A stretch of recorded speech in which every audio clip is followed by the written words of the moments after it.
Alors ce matin, quelqu'un sera béni. J'ai dit ce matin, quelqu'un sera béni. Je vais vous révéler l'un des plus grands secrets de la vie chrétienne. Amen. L'un des plus grands secrets de la vie chrétienne, c'est l'action de grâce.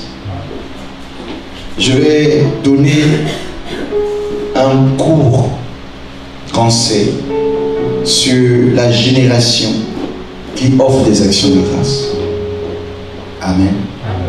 La génération qui offre des actions de grâce.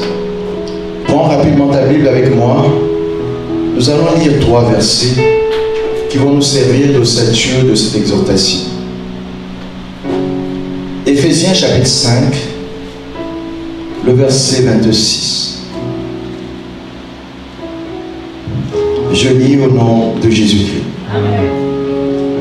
Éphésiens chapitre 5. Amen.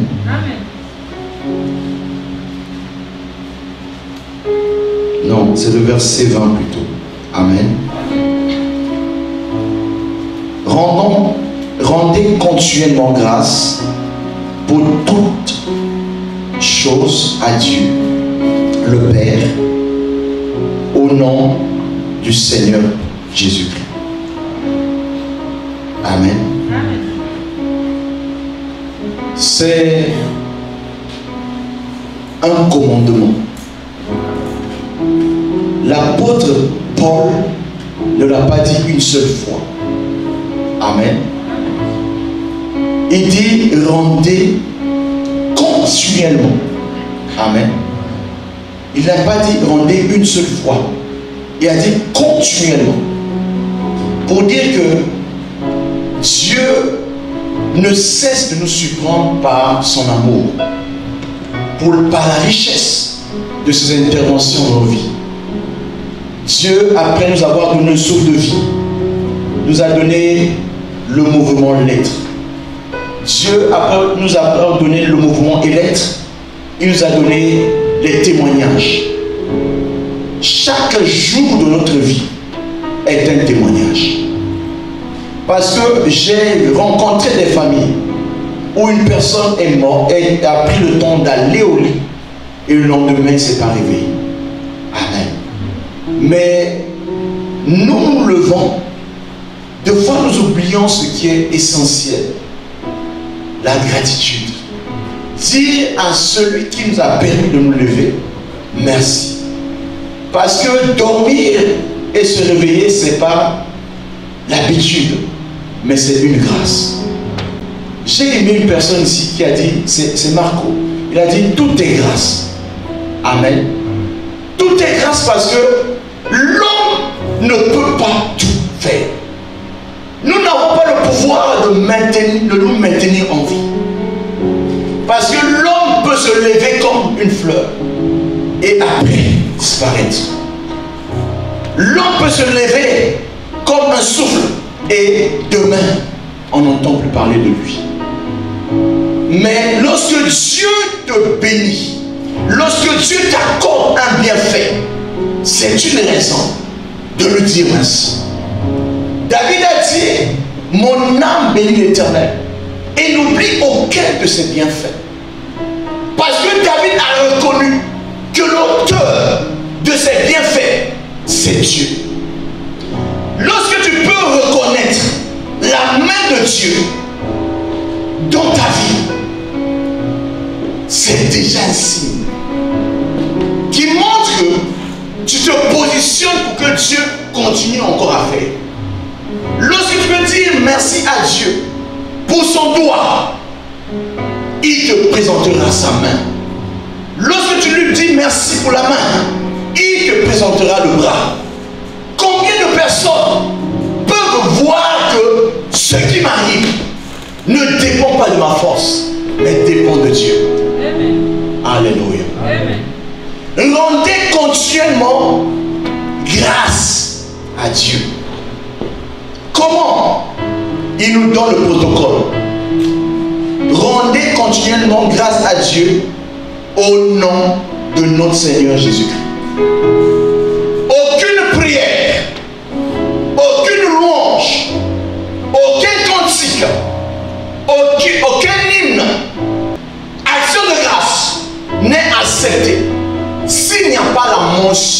Jésus-Christ.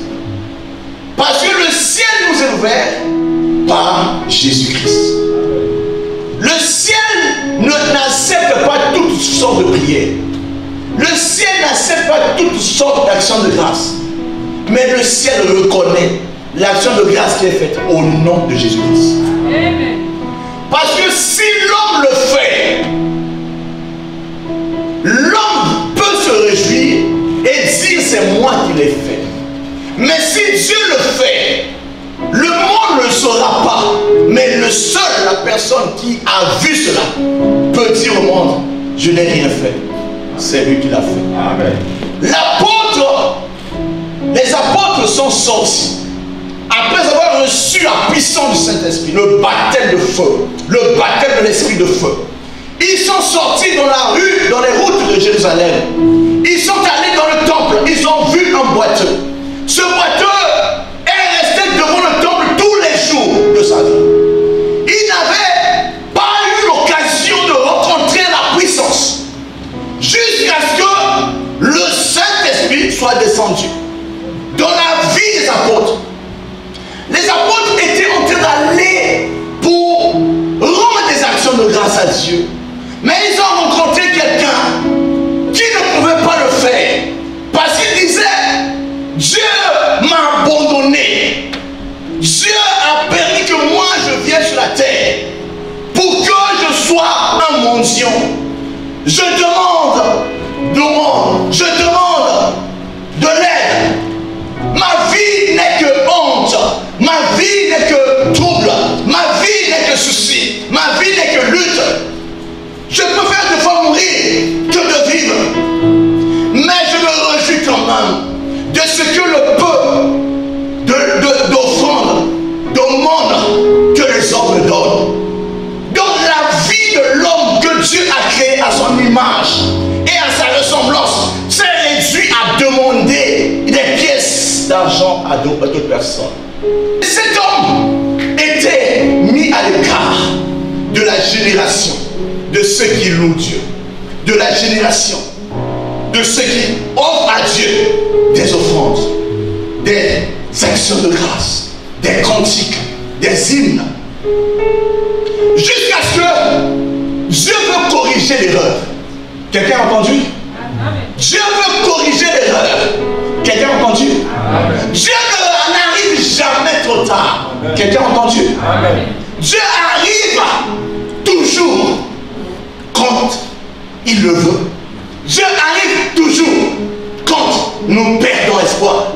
Dieu arrive toujours quand nous exprimons notre incapacité. Amen. Parce que si nous pouvons le faire, cela ne prendra pas beaucoup de temps. Il est resté beaucoup d'années là. Mais un jour, revêtu de puissance, de courage, un apôtre du Seigneur, non pas des moindres, il a dit, pendant qu'il tendait la main pour demander le monde, il a dit, je n'ai ni or, ni argent, mais ce que j'ai, je te le donne. Amen. Lève-toi et marche. Parce que le problème de ce monsieur n'était pas l'argent. Le problème de ce monsieur, c'était les pieds. Si on peut lui donner des pieds, il pourra aller chercher son argent. Donc quand on a dit cela, ma Bible me dit que ce boiteux a oublié, a oublié qu'il était dans l'impotence, a oublié son handicap, a oublié que les nerfs ne travaillaient plus, a oublié que les os ne pouvaient plus l'obéir, a oublié qu'il n'avait rien à faire, mais il a compris une chose. S'il peut s'attacher à la voix qui dit, je n'ai ni or, ni argent, mais ce que j'ai, c'est Jésus. Amen. Je te donne Jésus. Amen. Wow! Enlevez-moi tout.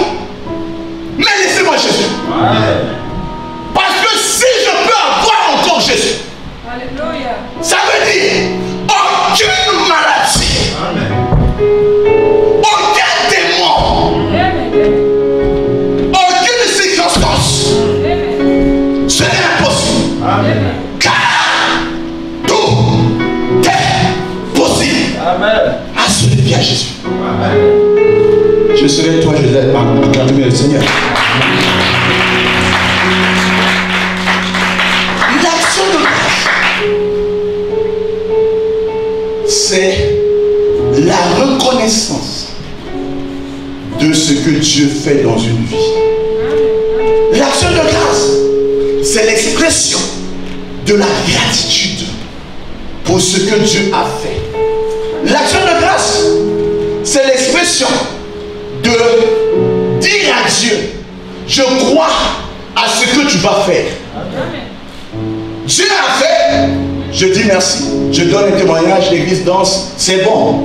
Mais dire à Dieu, je n'ai pas encore vu, mais je crois que tu vas le faire. Ça s'appelle aussi l'action de grâce. Mais le deuxième niveau d'action de grâce que je vous dis, c'est pas donné à tout le monde. C'est l'école de ceux qui ont la maturité spirituelle. Abraham, dans Romains chapitre 4, je vais lire cela. Alléluia. Quelqu'un me suit? C'est le plus grand secret, sinon l'un des plus grands secrets de la réussite du ministère d'Abraham. Alléluia. Oh Seigneur, bénis ton peuple. Alléluia. Romains chapitre 4, c'est un verset très simple. Alléluia. Le verset 19. Je commence au verset 18 pour que ceux qui n'ont jamais lu Romains 4 comprennent. Amen. Espérons contre toute espérance. Il crut. Amen. Amen. Lorsque l'espérance s'arrête, ne sais pas s'il y a encore autre chose à faire. Amen. Vous comprenez ce que je dis? Mon âge est avancé. Qui va encore me marier? Amen. Mon âge est avancé. Est-ce que j'aurai encore des enfants? Mon âge est avancé. Est-ce que je serai encore riche? Je suis malade. La médecine a dit qu'il me reste que 3 jours, 1 mois. Est-ce que j'aurai encore à espérer? Là où l'espérance s'arrête, il y a le Dieu de l'espérance. Abraham a eu l'espérance au-delà de l'espérance. Je me suis dit, Seigneur, peut-être j'ai mal compris. Alléluia. Est-ce que vous avez lu ça? Espérons contre toute espérance. C'est-à-dire que là où le monde a dit c'est impossible que quelqu'un qui a le cancer à un niveau final, en phase finale, puisse être guéri, cette personne croit que Dieu a le dernier mot pour moi.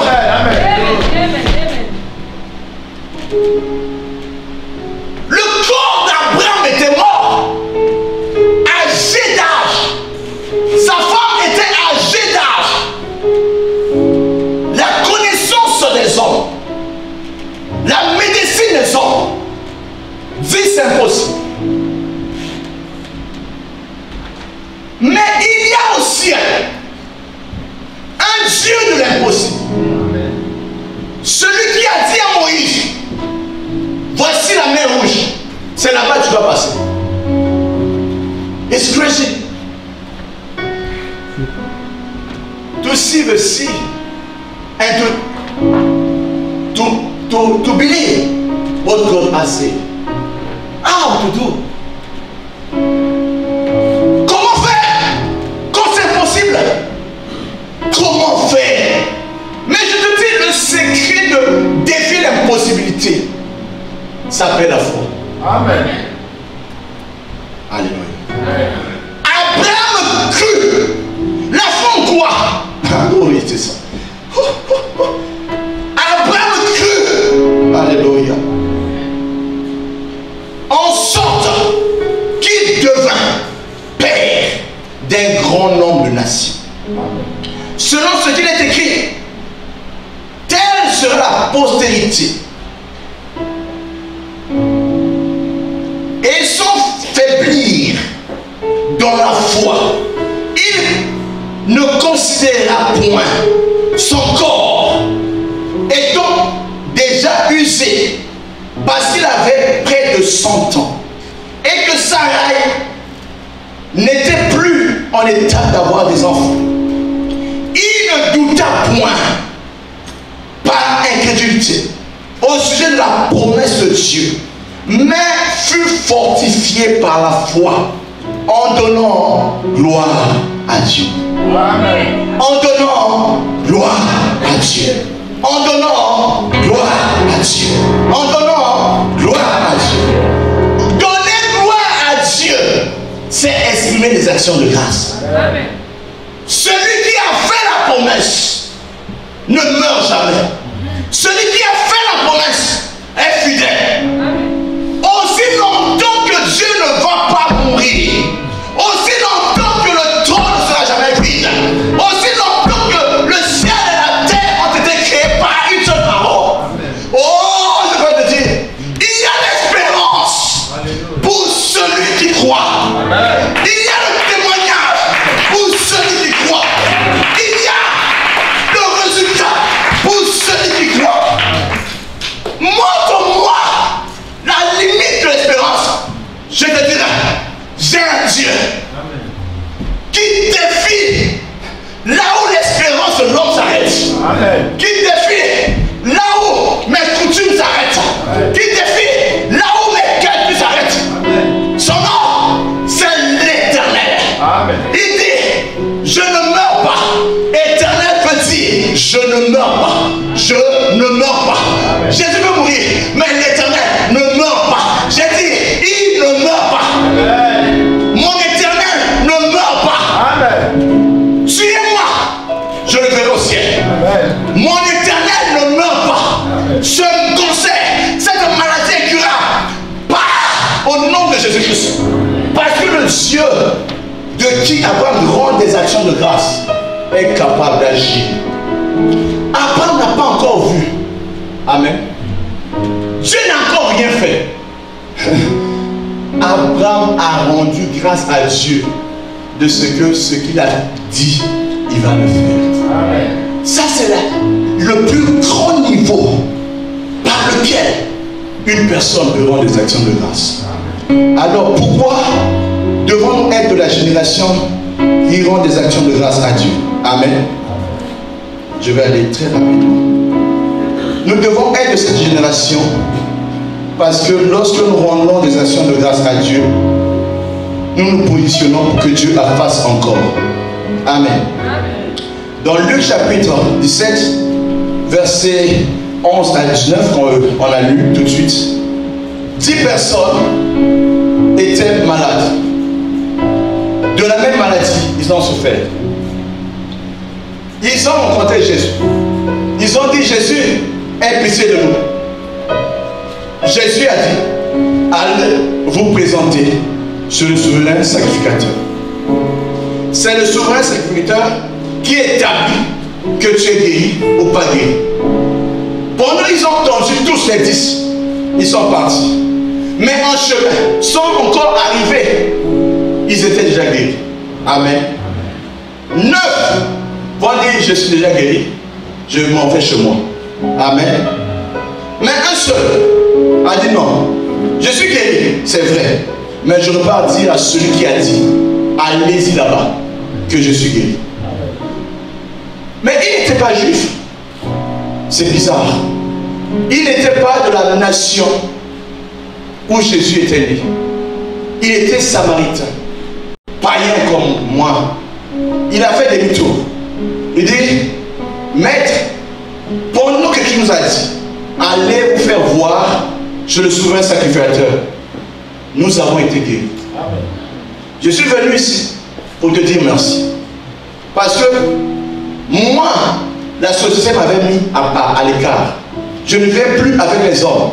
Mais tu as fait grâce pour que moi je sois guéri. Je suis venu, non pas te donner l'argent, mais te dire seulement merci. Amen. Jésus a dit, mais vous étiez 10. Où sont les 9 autres? On les appelle les ingrats. Amen. Amen. Les ingrats, dire merci pour ce que Dieu a fait veut garantir encore d'autres choses. Amen. Apprends à dire merci. Ne va pas parce qu'on t'a déjà dit tu es béni, tu es parti, tu as oublié le lieu où tu étais béni. ne soyons pas de ce peuple ou de cette génération ingrate. Pourquoi devons-nous dire merci à Dieu? Parce que dire merci à Dieu, c'est le secret de la multiplication. Jean chapitre 6, verset 11. Jésus prit le pain, il le rompit, après avoir rendu grâce. Il dit merci à Dieu. Et le pain a nourri plusieurs personnes. 5000, il y en a eu encore de reste. 12 paniers de reste. Le Dieu qu'on dit merci à lui est un Dieu de la multiplication. Dieu peut multiplier les choses, Dieu peut multiplier la joie, Dieu peut multiplier la faveur. Ce sera ton partage au nom de Jésus-Christ. Pourquoi devons-nous dire merci à Dieu? Le psaume 50, verset 23, quelqu'un me lit rapidement. Psaume 50, verset 23. La Bible dit: celui qui offre pour sacrifice des actions de grâce me glorifie, et à celui qui veille sur sa voie, je ferai voir le salut de Dieu. Amen. Lorsque tu offres à Dieu des actions de grâce, tu le glorifies. Or, si Dieu veut être glorifié, Dieu va encore aussi t'honorer. Le Proverbe chapitre 3 verset 9 dit quoi?